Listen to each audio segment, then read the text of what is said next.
வைத்திருக்கிறது என்றால் நன்மை என்று நினைக்க வேண்டும். ஆமென். கர்த்தர் நன்மைக்காக தான் உனக்கு வச்சிருக்கிறாரு. ஸ்தோத்திரம். பலவீனம் இல்லாதவர்கள், நோய் இல்லாதவர்கள், பலவீனமே கிடையாது என்றவங்க எப்படி இருக்கிறாங்களா? அவங்க பெருமையாகவும் அவங்க பேச்சும் அவங்களுடைய எல்லா காரியங்கள் எல்லாம் எப்படி இருக்குதான்? கொடுமையானவர்களாய் மாறுகிறார்கள். ஸ்தோத்திரம். அதனால் எல்லாமே நமக்கு நன்மை தான் கர்த்தர் செய்கிறாருங்க. நாம் விழாதபடிக்கு நிற்க வேண்டும் என்றுதான் கர்த்தர் நமக்கு பல காரியங்களை அனுமதித்திருக்கிறார். இந்த ஜனங்கள் ஏன் பெருமை உள்ளலாம் மாறுறாங்க? ஏன் கொடுமை பேச்சு உள்ளலாம் மாறுறாங்க? கஷ்டம் கிடையாது, கஷ்டமே இல்லாத வாழ்க்கை, கஷ்டமில்லாம எந்த வலி, எந்த நோவு, எந்த பிரச்சனை, எந்த கண்ணீரும் ஒண்ணுமே இல்லை. என்ன சச்சின்னு போறீங்க, பாட்டுனா அழுதுனே இருக்கிறாங்க, எப்போ பார்த்தாலும் பிரச்சனை. நாங்கள் பார் நல்லா இருக்கிறோம், நல்லா தான் இருப்ப. ஒரு நாள் உனக்கு வச்சுக்கிறாராம் பைபிள் சொல்லுது. ஒரு நாள் உனக்கு ஆண்டவர் வைத்திருக்கிறார். அது என்ன இடம்? சறுக்கலான இடம். ஸ்தோத்திரம். ஒரு நாள் வரும், துன்மார்க்கன் சறுக்கலான இடத்தில் விழுவான். முதலாவது அவங்களுக்கு இக்கட்டு இல்லை, இரண்டாவது அவங்களுக்கு பலவீனம் இல்லை, மூன்றாவது என்ன? அவங்களுக்கு வருத்தம் இல்லை. மூன்றாவது காரியம் என்ன? இல்லை, அவங்களுக்கு வருத்தம் கிடையாது, கஷ்டமே கிடையாது, எந்த கஷ்டமும் கிடையாது. பண கஷ்டம் கிடையாது, எந்த பிரச்சனையும் கிடையாது, எந்த துக்கமும் கிடையாது, ஒன்றுமே கிடையாது என்று சொல்லுகிறார்கள்.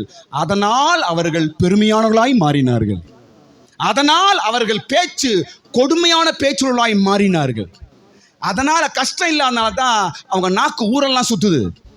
கஷ்டம் இல்லாதனால தான் அவர்கள் நாக்கு உலகம் என்றும் சுற்ற நாக்குள்ளாய் மாறினார்கள். ஸ்தோத்திரம். அவங்கள இவங்களை பார்த்து பொறாமப்படாதீங்க, அவங்கள இவங்களை பார்த்து நீங்க கம்பேர் பண்ணாதீங்க. நீங்க வேற, அவங்க வேற. ஸ்தோத்திரம். நான் ஏசப்பா நம்பிட்டேன், சர்ச்சுக்கு போறேன், பைபிள் படிக்கிறேன், எந்த தவறும் செய்யறது இல்லை, நான் கரெக்டா இருக்கிறானே, எனக்கு மாத்திரம் பிரச்சனை, அவங்க எல்லா பாவம் பண்றான், அவன் நல்லா இருக்கிறானே என்று இன்றைக்கு நாம் சொல்லுகிறோம். அதன் அர்த்தம் என்ன? அர்த்தம் என்ன? அவன் விழுவான், நீ விழுவதில்லை. கையை தட்டு. அவன் ஒரு நாள் விழுவான், நீ விழுவதில்லை. உன்னையும் என்னையும் தாங்குகிற தேவன் ஒரு கடவுள் இருக்கிறார். நம்மளுக்கு கர்த்தர் பிரச்சனைகளை அனுமதிக்கிறார் என்றால் நாம் விழக்கூடாது கடைசி வரைக்கும் என்பதற்காக தான். கர்த்தர் உனக்கும் எனக்கும் பலவீனங்களை அனுமதிக்கிறார் என்றால் கடைசி வரைக்கும் விசுவாசத்தில் நிற்க வேண்டும் என்பதற்காக தான். கர்த்தர் உனக்கும் எனக்கும் சோதனைகளை அனுமதிக்கிறார் என்றால் சாகும் வரைக்கும் இந்த விசுவாசத்தில் நிற்க வேண்டும் என்பதற்காக தான். போராட்டங்களை அனுமதிக்கிறார் என்றால், கஷ்டங்களை அனுமதிக்கிறார் என்றால், கண்ணீரை அனுமதிக்கிறார் என்றால் கடைசி வரைக்கும் நீ நிச்சயமாய் நிற்பார். கையை தட்டுங்க. கடைசி வரைக்கும் நீ நிற்பாய். கடைசி வரைக்கும் உன் குடும்பம் நிற்கும். கடைசி வரைக்கும் நீ நிற்பாய். இதாங்க சத்தியம். அல்லேலூயா. ஸ்தோத்திரம். கடைசியில் அவங்களுக்கு என்ன இல்லை? அவங்களுக்கு உபாயம் இல்லை. என்ன இல்லைங்க அவங்களுக்கு? 4:5 இருக்கும் பாருங்க. 4 வசனம் 5 வசனம் 2 வசனம் சேர்த்து படிக்கும் மாதிரி இருக்கும். அதுல கடைசியில் என்ன இல்லை அவங்களுக்கு? உபாயம் என்றால் வேதனை. உபாயம் கிடையாது அப்படின்னா என்ன? அவங்களுக்கு வேதனையே கிடையாது. வேதனையே கிடையாது. அவங்களுக்கு வேதனையே கிடையாது. ஸ்தோத்திரம். பரீட்சைகளும் வேதனைகளும் கண்ணீரும் நம்முடைய வாழ்க்கையில வருகிறது என்றால் கர்த்தர் நம்மை நேசிக்கிறார் என்றுதான் அர்த்தம். தைரியமா இருங்க, நிச்சயமா இருங்க. ஸ்தோத்திரம். யாரை தள்ளி விடுகிறார்? வேதனை இல்லாதவர்கள் தள்ளி விடப்படுகிறார். யாரை தள்ளி விடுகிறார்? வருத்தம் இல்லாதவர்கள், பலவீனம் இல்லாதவர்கள். ஸ்தோத்திரம். சரித்திரத்தில் சில வியாதி பலவீனம் நமக்கு இருக்கும்போது நம்ம ஜெபம் பண்ணி ஆண்டவர் சுகம் கொடுக்கறது இல்லையே, சுகம் இல்லையே, பலவீனமா இருக்குதே என்று நம்ம சில வேளை சோர்ந்து போது உண்டு. அவைகளிலும் ஒரு அர்த்தம் உண்டு. ஸ்தோத்திரம். கர்த்தர் பவுலை பலப்படுத்தி அவன் மூலமா இயேசு மகிமைப்பட்டார். காரணம், அவன் சரீரத்தில் ஒரு பலவீனம் இருந்தது, அவன் சரீரத்தில் ஒரு முள் இருந்தது. அந்த முள் ஏதோ ஒரு வியாதி அவருக்கு இருந்திருக்குது பவுலுக்கு. ஸ்தோத்திரம். கர்த்தர் அனுமதித்தார். காரணம், கடைசி வரைக்கும் அவன் நிற்க வேண்டும் என்பதற்காக. ஸ்தோத்திரம். ஒரு கூட்டத்தை கடவுள் தள்ளி விடுறார் கீழே. ஒரு கூட்டத்தை கடவுள் சர்க்கிளான இடத்துல வச்சு தள்ளி விடுறாரு. ஏன் தள்ளி விடுகிறார்? ஸ்தோத்திரம். அந்த கூட்டத்தில் நாம் இருக்கக்கூடாது. ஸ்தோத்திரம். நாம் பாதுகாக்கப்படுற கூட்டமாக இருக்க வேண்டும். அல்லேலூயா. ஸ்தோத்திரம். பெருமையானவர்கள், கொடுமையானவர்கள், கொடுமையான பேச்சை பேசுகிறவர்கள், பெருமையான எண்ணம் உள்ளவர்கள், நாவு சரியில்லாதவங்க. ஸ்தோத்திரம். இவர்கள் எல்லாம் ஆண்டவர் தள்ளிவிடப்படுவார்கள். ஸ்தோத்திரம். பாருங்க, ஒரு ஆளுடைய பேச்சை வச்சு கண்டுபிடிச்சிடலாம் இவங்க வாழ்க்கையில் அடிபட்டிருக்கிறாங்கன்னு என்று. ஒரு ஆளோட பேச்சை வச்சு கண்டுபிடிச்சிடலாம் இது வாழ்க்கையில் இன்னும் அடி வாங்கலை அப்படின்னு. ஸ்தோத்திரம். பேச்சு சரியில்லை, அகங்காரம் பேச்சு, தெனாவுட்ல பேச்சு, பெருமை பேச்சுனா இது வாழ்க்கையில் இன்னும் அடி வாங்கலை, எங்கேயோ உழப்போகுதுன்னு தெளிவாக கண்டுபிடிச்சலாம். நம்ம வாழ்க்கையில் பாடங்கள் மிக முக்கியம். வாழ்க்கையில் கஷ்டங்கள் அனுபவிப்பது மிக முக்கியம். வாழ்க்கையில் நம்ம பக்குவப்படுவது மிக முக்கியம். வாழ்க்கையில் விழுந்து எழுந்து நிற்பது மிக முக்கியம். இயேசு கூட பல பிரச்சனைகளை, பலவீனங்களை பிதா ஏன் அனுமதித்தார்? சிலுவை வரைக்கும் அவர் நிற்க வேண்டும் என்பதற்காக தான். கடைசி வரைக்கும் நின்றார் இயேசு. பல பலவீனங்கள், பல சோதனைகள் அவருக்கு வந்தது, பிதா அனுமதித்தார். கடைசி வரைக்கும் அவர் நின்றார். ஸ்தோத்திரம். சில காரியங்களுக்காக தொடர்ந்து அதுக்காக ஜெபம் பண்ணக்கூடாது. 2 வாட்டி 3 வாட்டி ஜெபம் பண்ணணும், அதுக்கப்புறம் விட்டுடணும். வியாதியாக இருக்கட்டும், சோதனைகள் பிரச்சனையாக இருக்கட்டும், 3 வாட்டி ஜெபம் பண்ணுங்க. கர்த்தர் அறிவார், மீதியை கர்த்தரை பார்த்துக்கொள்வார். முடிச்சுடு. அதுக்கே ஜெபம் பண்ணுங்க. எல்லாத்துக்கும் ஒரு அர்த்தம் உண்டு. அர்த்தம் இல்லாமல் கர்த்தர் உனக்கு அனுமதிப்பதில்லை. ஒரு மனுஷன் மூலமா ஒரு பிரச்சனையா, ஜெபம் பண்ணிச்சு விடு, கர்த்தர் ஏதோ அனுமதிச்சுக்கிறார், நல்லதுக்கு தான். ஸ்தோத்திரம். சில சூழ்நிலை உனக்கு கர்த்தர் அனுமதித்திருக்கிறாரா, ஒப்பு கொடுத்து ஜெபிச்சு விடு, கர்த்தர் பார்த்துக் கொள்ளுவார். ஸ்தோத்திரம். அதனால் நம்முடைய பாதைகள், அனுபவங்கள் நம்மை விடாதபடிக்கு காக்கும். இதாங்க உன் பிரச்சனை உன்னை விடாதபடிக்கு காக்கும். உன் பலவீனம் உன்னை விடாதபடிக்கு காக்கும். உன் சோதனைகள் உன்னை விடாதபடிக்கு காக்கும். கர்த்தர் அதற்காக தான் அனுமதிக்கிறார். எல்லாரும் ஆமென் சொல்லுவோமா? இனிமே கேள்வி கேட்கறத விட்டுருங்க. ஸ்தோத்திரம். மற்றவங்களை பார்த்து போராமைப்படுறதை விடுங்க. ஸ்தோத்திரம். அவர்கள் எல்லாம் விழுகிறவர்கள், நாங்கள் நிற்கிறவர்கள். நாங்கள் ஹல்லேலூயா. சரி, இப்போ 145ஆம் சங்கீதத்துக்கு வந்துருவோம். இப்போ 145ஆம் சங்கீதத்துல கர்த்தர் விழுகிற யாவரையும் தூக்குகிறார், தாங்குகிறார். கர்த்தர் விழுகிற யாவரையும் தாங்குகிறார். ஸ்தோத்திரம். எப்படி ஒரு விழுகிற மனிதன் எப்படி தேவனால் தாங்கப்படுவான்? ஸ்தோத்திரம். மொத்தம் ஒரு 7 காரியம் நான் சொல்லி முடிக்க போறேன். எப்படி கர்த்தர் தாங்குகிறார்? சூழ்நிலையில் விழுகிறோம். விழுகை என்பது எல்லாருக்கும் வரும். என்ன பாருங்க, எப்படி வேணா வரலாம். மனுஷன் மூலம் வரலாம், பிரச்சனை மூலமா வரலாம், சோதனை மூலமாய் வரலாம். விழுகை என்பது என்ன? விழுகை என்பது என்ன? கடவுள் விட்டு தூரம் பொறுத்து விழுகை. ஜெபத்தை விடுவது விழுகை. விசுவாசத்தை விடுவது விழுகை. பைபிளே படிக்கிறது இல்ல, விழுகை. சர்ச்சுக்கே வர்றது இல்ல, விழுகை. விசுவாசமே இல்லை. இப்ப எனக்கு என் பேச்செல்லாம் விசுவாசம் இல்லாமல் இருக்கிறது, விழுகை. ஸ்தோத்திரம். இந்த விழுகை என்பது எல்லாருக்கும் வருகிறது. என்ன கவனிங்க, எல்லாருக்கும் வருது. ஆனால் என்ன செய்யறார் ஆண்டவர்? அது ஸ்தோத்திரம். பாருங்க, ஆனால் கர்த்தர் என்ன செய்யறார்? நம்மை தாங்குகிறார். ஆமென். தாங்குகிறார். அல்லேலூயா. ஸ்தோத்திரம். எப்படி தாங்குகிறார்? ஒரு 7 விஷயம் நான் சொல்லி நான் முடிக்கிறேன். எப்படி விடுகிற ஒரு மனிதன் தாங்கப்படுகிறான் என்றால், முதல் காரியம், எல்லாம் 145ஆம் சங்கீதத்தில் வரும்பொழுது முதல் காரியம் 2:10 வசனம் படிக்கும் பொழுது, முதலாவது துதிக்கிறவர்கள் தாங்கப்படுவார்கள். ஆமென். 2ஆம் வசனமும் 10ஆம் வசனமும், 145ஆம் சங்கீதம் 2ஆம் வசனமும் 10ஆம் வசனம் படிக்கும் பொழுது அங்க யாராங்க?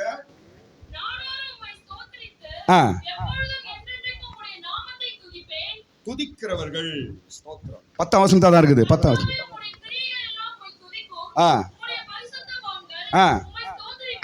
ஆமென். ஸ்தோத்திரம். யார் தாங்கப்படுவார்கள்? விழுக எல்லாருக்கும் வரும், எல்லாரும் விழுவோம். ஆனால் தாங்கப்படுறவர்கள், கீழே விழாதபடிக்கு தாங்கப்படுறவர்கள் யார்? சொல்லுங்க. முதலாவது சத்தமா சொல்லுங்க எல்லாரும். துதிக்கிறவர்கள் தாங்கப்படுவார்கள். விழுவாங்க, ஆனா முற்றிலுமா கீழே விழமாட்டாங்க. தாங்கிடுவார் கடவுள் அப்படியே. ஸ்தோத்திரம். சாத்தான் தள்ளுவான், ஆனா அப்படி நின்றுவாங்க. யார்? துதிக்கிறவர்கள். ஸ்தோத்திரம். துதிக்கிறவர்கள். தேவனை துதிக்கிறவர்கள், தேவனை ஸ்தோத்தரிக்கிறவர்கள் தாங்கப்படுவார்கள். ஸ்தோத்திரம். பிரச்சனைகள் வரலாம், சூழ்நிலைகள் வரலாம், கஷ்டங்கள் வரலாம். ஆனாலும் நீ நிற்க வேண்டும் என்றால், துதிக்கிறவனாய் இருப்பாய் என்றால் கர்த்தர் உன்னை தாங்குவார். துதி நம்மை தாங்கும். எல்லாரும் சொல்லுங்க இந்த வார்த்தையை. துதி நம்மை தாங்கும். உன் குடும்பத்தை தாங்கும், உன் பிள்ளைகளை தாங்கும், உன் வீட்டை தாங்கும். கீழே விழாதபடிக்கு உன் துதி ஸ்தோத்திரம் அப்படியே தாங்கி பிடிக்கும். அப்படியே உன் வியாபாரத்தை தாங்கி பிடிக்கும், உன் குடும்பத்தை தாங்கி பிடிக்கும், உன் பிள்ளைகளை தாங்கி பிடிக்கும். ஸ்தோத்திரம். எல்லாரும் ஆச்சரியப்படுவாங்க, என்ன இவ்வளவு பிரச்சனை வந்து கூட இவங்க நிக்கிறாங்களே, இவ்வளவு கஷ்டம் வந்து கூட இவங்க அப்படியே நிக்கிறாங்களே என்று எல்லாரும் ஆச்சரியப்படுவார்கள். காரணம், எங்கள் வீட்டிலே துதி நடக்கிறது. ஆமென். எங்கள் வீட்டிலே ஸ்தோத்திரம் நடக்கிறது. அதனால் நாங்கள் இன்றைக்கும் நின்று கொண்டிருக்கிறோம்.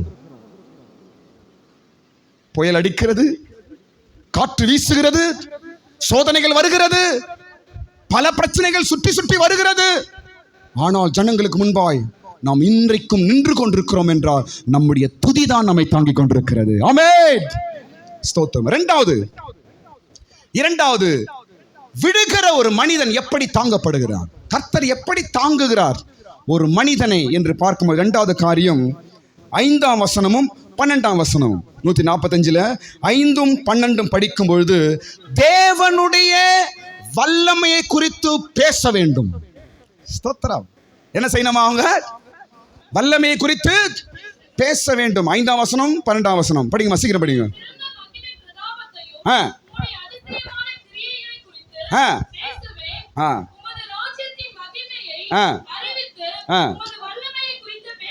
பேச வேண்டும். தேவனை குறித்து, அவர் வல்லமையை குறித்து, ஆண்டவரை குறித்து, அவர் அற்புதங்களை குறித்து, அவர் செய்த காரியங்களை குறித்து நாம் பேசணும். அடிக்கடி பேசணும். தேவனுடைய வல்லமையை குறித்து பேசும்பொழுது நாம் தாங்கப்படுவோம். ஆமென் சொல்லுங்க. ஸ்தோத்திரம்.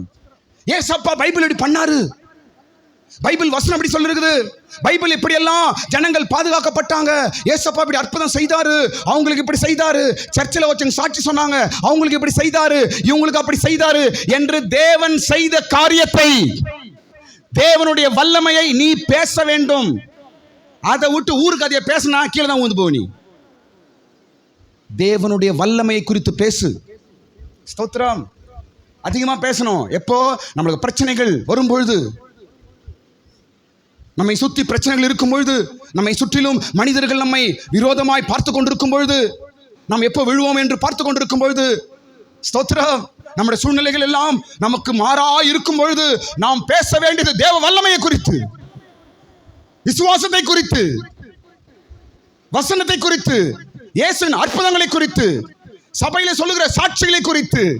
நம் வாயில எந்த அளவுக்கு தேவனுடைய வல்லமையான காரியங்களை நாம் பேசுகிறோமோ அந்த அளவுக்கு கர்த்தர் நம்மை தாங்குவார். ஸ்தோத்திரம். அந்த அளவுக்கு கர்த்தர் தாங்குவார். விழுகிற யாவரையும் தாங்குகிறவர் நம்முடைய தேவன். ஸ்தோத்திரம். ஒருவேளை ஒருத்தங்க யாராவது சூழ்நிலையில இப்படி இருக்கிறாங்களா, இந்த வார்த்தை அவங்களுக்கு சொல்லிக் கொடுங்க. விசுவாசி சோர்ந்து போயிட்டு இருக்கிறாங்க, பிரச்சனைகளை மாட்டிக்கொண்டு இருக்கிறாங்க, அவர்களுக்கு நீங்க சொல்ல வேண்டியது, அம்மா நல்லா ஸ்தோத்திரம் பண்ணுங்க, பைபிள்ல எழுதப்பட்டிருக்கிற கடவுளுடைய அற்புதமான காரியத்துல வாயில பேசுங்க, சொல்லுங்க அப்படின்னு சொல்லி கொடுங்க போய். ஸ்தோத்திரம். நிச்சயமா அவர்கள் தாங்கப்படுவார்கள். அந்த குடும்பம் தாங்கப்படும். ஒரு அல்லேலூயா சொல்லுவோமா? அல்லேலூயா. மூன்றாவது, எப்படி கர்த்தர் ஒரு மனிதனை தாங்குகிறார், விழுகிறவன் எப்படி தாங்கப்படுகிறான். ஸ்தோத்திரம். நாம் தாங்கப்படுறவர்களாய் இருக்க வேண்டும். நாம் தள்ளப்படுறவர்களாக இருக்கக்கூடாது. கடவுள் கொஞ்சம் பேர் தள்ளிட்டார், தள்ளுகிறார், ஆனால் நாம தாங்கப்படுறவர்களாக இருக்க வேண்டும். அல்லேலூயா. மூன்றாவது, 7ஆம் வசனத்தில் தேவனுடைய பாடல்களை நாம் பாட வேண்டும். பார்த்தீங்களா? சூப்பர்ல தாவீது எழுதுறது பாருங்க. தாவீது ரொம்ப அனுபவப்பட்டாருங்க. ஸ்தோத்திரம். 7ஆம் வசனம் என்ன சொல்லுதாங்க? அவர்கள் உமது மிகுந்த தயவை நினைத்து வெளிப்படுத்தி உமது நீதியை கம்பீரித்து பாடுவார்கள். எவர்கள்? தாங்கப்படுகிறவர்கள். ஸ்தோத்திரம். வீட்டில் நல்லா பாட்டு பாடுங்க. ஸ்தோத்திரம். ஃப்ரீயா இருக்கும்போது பாட்டு கேட்டு நல்லா பாடணும். ஸ்தோத்திரம். பிரச்சனைகள் வரும்போது கண்ணீர் விடக்கூடாது. சோதனைகள் வரும்போது பயப்படக்கூடாது. மனுஷர்கள் விரோதமாக எழும்போது நாம் கலங்கி போகக்கூடாது. நாம் செய்ய வேண்டிய ஒன்றே ஒன்று, பாட்டு பாடு, அவ்வளவுதான். பாடலை பாடு. எத்தனை பாட்டுகள் உண்டு. ஸ்தோத்திரம். உட்கார்ந்து ஒரு பாட்டை பாடுங்க, பாடல்கள் நம்மை தாங்கும். ஆமென். அது உண்மைதான். சில சூழ்நிலைகள் வீட்டில் பாடுறோம், இல்லை பாட்டை கேட்குறோம், இல்லை சர்ச்சைக்கு வரோம், சில பாடல் கேட்கும்போது என்ன ஆகிறோம், நம்ம உடனே அப்படியே தாங்கப்படுகிறோம், ஒரு ஆறுதல் உண்டாகிறது. ஸ்தோத்திரம். கஷ்ட நேரத்தில், பிரச்சனை நேரத்தில் மனுஷங்கிட்ட போய் சொல்லி கில்லி பிரச்சனை சொல்கிற பழக்கம் வச்சுக்காதீங்க. உட்காந்து பாட்டை பாடுங்க, அவ்வளோதாங்க. போகும்போதும் பாடலாம், வரும்போதும் பாடலாம், வீட்டில் இருக்கும்போது பாடலாம். பாடல்கள் நாம் பாடுவது பெரும் உதவி நமக்கு செய்யும். ஸ்தோத்திரம். பாட்டு எது சும்மா கிடையாது, டான்ஸ் ஆடுறது கிடையாது. பாட்டு நம்முடைய ஆத்துமாவை தாங்கக்கூடியது. பாடல்கள் நம்முடைய ஆத்துமாவை பாதுகாக்கக்கூடியது. பாடல்கள் நம்மை தூக்கி நிறுத்தக்கூடியது. ஆமென், ஹல்லேலூயா, ஸ்தோத்திரம். அடுத்த எத்தனை காரியம் சொன்னேன் நானு? 4வது காரியம், எப்படி ஆண்டவர் விழுகிற ஒரு மனிதனை தாங்குகிறார். 4வது விஷயம் பாருங்க. ஸ்தோத்திரம். 4வது காரியம் 15ஆம் வசனத்தில் பார்க்கும் பொழுது, எல்லா ஜீவனுடைய கண்களும் உம்மை நோக்கி கொண்டிருக்கிறது. நீ தாங்கப்பட வேண்டும் என்றால் உன்னுடைய கண் கர்த்தரை பார்க்க வேண்டும். ஸ்தோத்திரம். நம்முடைய கண்கள் கர்த்தரை பார்க்க வேண்டும், ஆண்டவரை பார்க்க வேண்டும். ஆண்டவரே, மனுஷனை அல்ல, அவங்களை இவங்களை அல்ல. ஸ்தோத்திரம். பிரச்சனைகள், அபாயங்கள், சோதனைகள் சூழ்ந்திருக்கும் பொழுது மனுஷனை அல்ல, கர்த்தரை தான் உன் கண்கள் பார்க்க வேண்டும். ஸ்தோத்திரம். எல்லா ஜீவனுடைய கண்ணும் யார் மேல இருக்குமா? ஆண்டவர் மீது இருக்குமாம். ஸ்தோத்திரம். நம்முடைய கண்கள் யார் மீது இருக்கிறது? மனுஷன் மீது கண் இருந்தா நம்ம தூக்க மாட்டான், இன்னும் அமுக்கி விடுவான். இவன் உதவி செய்வானா, அவன் பண்ணுவானா என்று மனுஷரை பார்ப்பீர் என்றால் நீங்கள் மேலே வரவே முடியாது. உன்னை ஒருவனும் தூக்கம் இருக்க மாட்டான். ஸ்தோத்திரம். உன் கண்கள் தேவன் மீது இருக்குமே என்றால் அவருடைய இரக்கம் மகா கிருபை நம்மை உயர்த்தும், நம்மை தூக்கி நிறுத்தும், தாங்கும். ஸ்தோத்திரம். விழுகிற நேரத்தில் கர்த்தரை நோக்கி பார்க்க வேண்டும். ஆமென். தள்ளப்படுற நேரத்தில் கர்த்தரை நோக்கி பார்க்க வேண்டும். ஆண்டவரே, ஸ்தோத்திரம். பேதுரு விழுறாருங்க கடல் மேல் நடக்கிறாரு. உடனே என்ன ஆகுறாரு? அவர் அப்படியே முழுகி உள்ள போறாரு. உடனே என்ன சொல்றாரு அவரு? ஆண்டவரே, என்னை ரட்சியும் என்று கடவுளை நோக்கி கூப்பிட்டான். கடவுள் அவனுக்கு கையை நீட்டி அவனை மேலே உயர்த்தினார். ஸ்தோத்திரம். இதை தான் நம்ம செய்யணும். ஸ்தோத்திரம். உன் கண்கள் கர்த்தரை நோக்கி இருக்கும்போது நிச்சயமா ஆண்டவர் உன்னை உயர்த்துவார், உன்னை தாங்குவார். அல்லேலூயா, ஸ்தோத்திரம். 5வது காரியம் அதே 15ஆம் வசனத்தில் 5வது காரியம், நம்மை தாங்கும் 5வது காரியம். மனிதன் விழப்படும் பொழுது, மனிதன் தள்ளப்படும் பொழுது அவனை தாங்கக்கூடிய காரியங்கள் எதை வச்சு ஆண்டவர் அவனை தாங்குறாரு? எந்தெந்த காரியம் உன்னையும் குடும்பத்தையும் தாங்குகிறது? எந்த காரியம் உன்னையும் வீட்டுக்காரியம் தாங்குகிறது? ஸ்தோத்திரம். தாங்கும் காரியங்கள். 5வது காரியம், ஏற்ற வேளையில் ஆகாரம். என்னவாங்க? ஏற்ற வேளையிலே அப்படிதான் போட்டிருக்குது, படிங்க. ஏற்ற வேளையில் ஆகாரம் கொடுக்கிறார். ஸ்தோத்திரம். ஏற்ற வேளையில் ஆகாரம் கொடுக்கிறார். இந்த ஆகாரம் நம்மை தாங்குகிறது. ஸ்தோத்திரம். இது என்ன ஆகாரம்? வேத வார்த்தை, ஆவிக்குரிய ஆகாரம், வசனம், சத்தியம். ஸ்தோத்திரம். நம்ம தாங்குகிறது தேவ வார்த்தை. ஏற்ற நேரத்தில் நமக்கு ஏற்ற வார்த்தையை கர்த்தர் அனுப்புகிற இடம்தான் தேவ பிரசன்னம். அதான் சர்ச். ஆவிக்குரிய ஆகாரம். இப்ப நம்ம கேட்டுக்கொண்டிருக்கிறோம் ஆகாரம். நம் வார்த்தையை கேட்டுக்கொண்டிருக்கிறோம் ஆகாரம். என்ன ஆகாரம்? ஆத்துமாவின் ஆகாரம். நான் விழாதபடிக்கு இந்த ஆகாரம் என்னை தாங்கும். சூழ்நிலை எப்படியா இருக்குது, சபைக்கு ஓடி வரும், ஆண்டவரே என்று சர்ச்சுக்கு நாட்டுக்கு வந்து உட்கார்றோம், உடனே அவருடைய ஏற்ற ஆகாரத்தை கொடுத்து நம்மை தாங்கி நிறுத்துகிறார். ஆமென், ஸ்தோத்திரம். நம்மை தாங்குவது ஏற்ற ஆகாரம், நம்மை தாங்குவது தேவ வசனம், நம்மை தாங்குவது தேவனுடைய வார்த்தை. ஸ்தோத்திரம். நமக்கு தேவையான ஏற்ற வார்த்தையை கர்த்தர் நமக்கு வைத்திருக்கிறார். அவருடைய சமூகத்துக்கு நம்ம வரும்போது அது நமக்கு கொடுக்கப்படும். அந்த வார்த்தை நம்ம என்ன செய்யும், நம்மை தாங்கி பிடிக்கும். ஸ்தோத்திரம், ஹல்லேலூயா. வார்த்தை மிக முக்கியம். அடுத்தது பாருங்க, 6வது காரியம் நான் சொல்லி முடிக்கிறேன். 6வது காரியம் என்னவென்றால், 6வது காரியம் அங்க வசனம் சொல்லுது, 18ஆம் வசனத்துல, என்னை நோக்கி கூப்பிடுறவர்கள் என்று சொல்லிட்டு அடுத்து இன்னொரு வார்த்தை சொல்லுது, உண்மையா என்னை நோக்கி கூப்பிடுகிறவர்கள். அந்த வசனம் படிங்களேன்.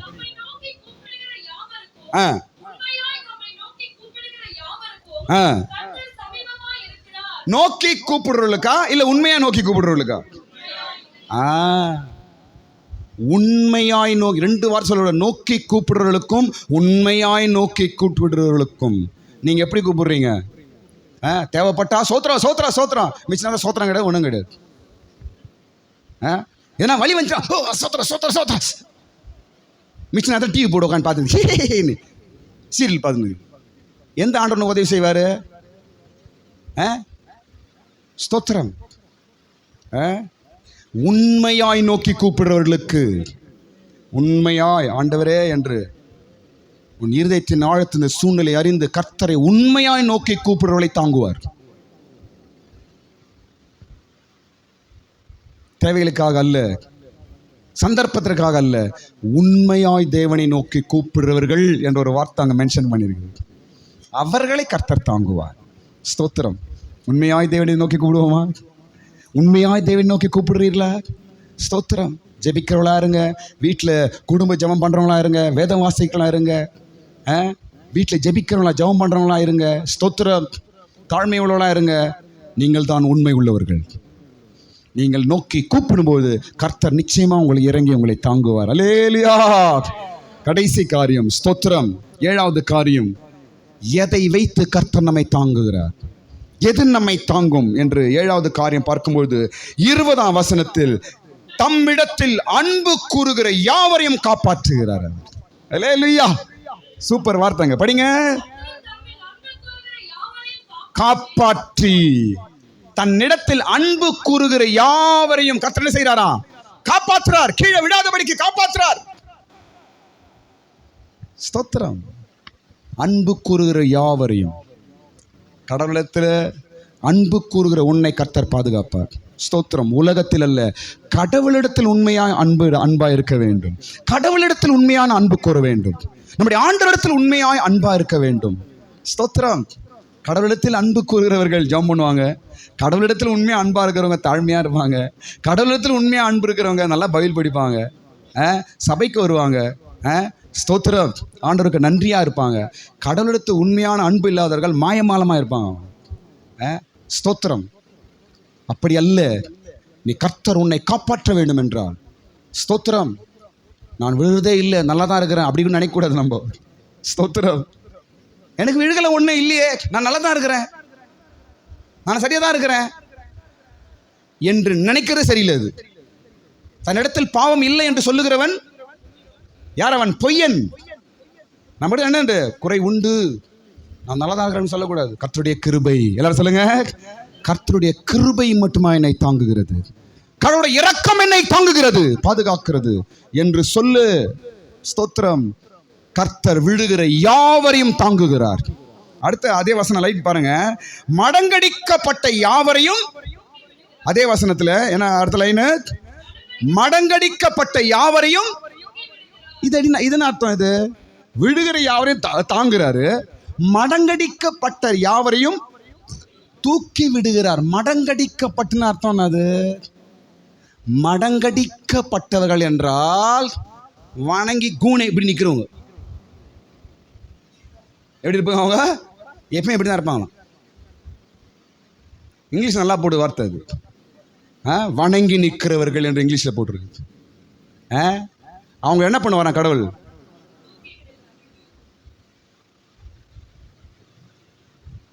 ரொம்ப காலம்லாம் உன்னை வணங்க வைக்க மாட்டார் கடவுள், தூக்கிடுவார். சும்மா எப்போ பார்த்தாலும் மனுஷங்கிட்ட இப்படி அன்னைக்கு போயிட்டு எப்போ பார்த்தாலும் மனுஷங்கிட்ட போய் ஓனிங்க அப்படி வணங்கி குனிஞ்சி எவ்வளோ காலம் தான் அப்படி இருக்கிறது? கூன் விழுந்து கர்த்தர் என்ன செய்வாராம்? அப்படியேப்பட்ட ஆளை ஆண்டவர் என்ன செய்வார்? தூக்கி விடுவார். ஸ்தோத்திரம். வணங்கி இருக்கிறவளை கர்த்தர் தூக்கி விடுவார். ஸ்தோத்திரம். வணங்குது போதும், ரொம்ப நீ குனிஞ்சு அடிமையாய் போனது போதும், மனுஷனுக்கு அடிமையாய் இருந்தது போதும், மனுஷனுக்கு பயந்து பயந்து பயந்து அவன் காலில் நின்றது போதும் என்றுதான் அந்த வார்த்தை சொல்லுகிறது. ஸ்தோத்திரம். மடங்கடிக்கப்பட்டவளை தூக்கி நிறுத்துவார். பல சூழ்நிலையில பல பிரச்சனைகளே நம்ம வணங்கி வணங்கி தான் நிற்க வேண்டிய சூழ்நிலைகள் இருக்கிறது. மனுஷன முன்பாய் சில சூழ்நிலையில நாம் வணங்கி வணங்கி நிற்கிறோம், குனிந்து குனிந்து நிற்கிறோம் அப்படியே. ஏன்னா நம்ம சூழ்நிலை, நம்ம நிலவரம் அப்படி இருக்குது. ஸ்தோத்திரம். அப்படி இருக்கிற உன்னை கர்த்தர் தூக்கி நிறுத்தும் என்று சொல்லுகிறார். தூக்கி நிறுத்துவார். ஸ்தோத்திரம். நீயும் நிமிர்ந்து நிற்பாய். விடுகிற யாவரையும் தாங்குகிறவர், வணங்கி மடங்கி இருக்கிறவளையும் கர்த்தர் தூக்கி நிறுத்துவார். சில சூழ்நிலைகள் நம்மள அப்படியே மடக்கி வச்சிருக்குது. அப்படியே கஷ்டம், பாரம், நிமிர முடியல, சோதனைகள், குடும்ப பாரம், அந்த பிரச்சனை இந்த பிரச்சனை, மடங்கி மடங்கி அப்படியே மடங்கி போயிருக்கிறோம் அப்படியே. ஸ்தோத்திரம். ஆனால் கர்த்தர் உன்னையும் தூக்கி நிமிர செய்வார் என்று ஆண்டவர் வாக்கு கொடுத்திருக்கிறார். ஹல்லேலூயா. எல்லாரும் ஸ்தோத்திரம். கரங்களை மேல வைத்து ஜெபம் பண்ணி முடிப்போம். ஸ்தோத்திரம். கர்த்தர் விடுகிற யாவரையும் தாங்கி மடங்கடிக்கப்பட்ட யாவரையும் தூக்கி விடுகிறார். ஸ்தோத்திரம். இந்த வார்த்தையோடு இங்கிருந்து போங்க, கண்களை மூடுங்க, நான் ஜெபம் பண்ணுவோம். ஸ்தோத்திரம். பெரிய தேவன் ஒரு கூட்டத்தாரை சறுக்கலான இடத்தில் விட பண்ணுகிறார். ஆனால் உன்னையோ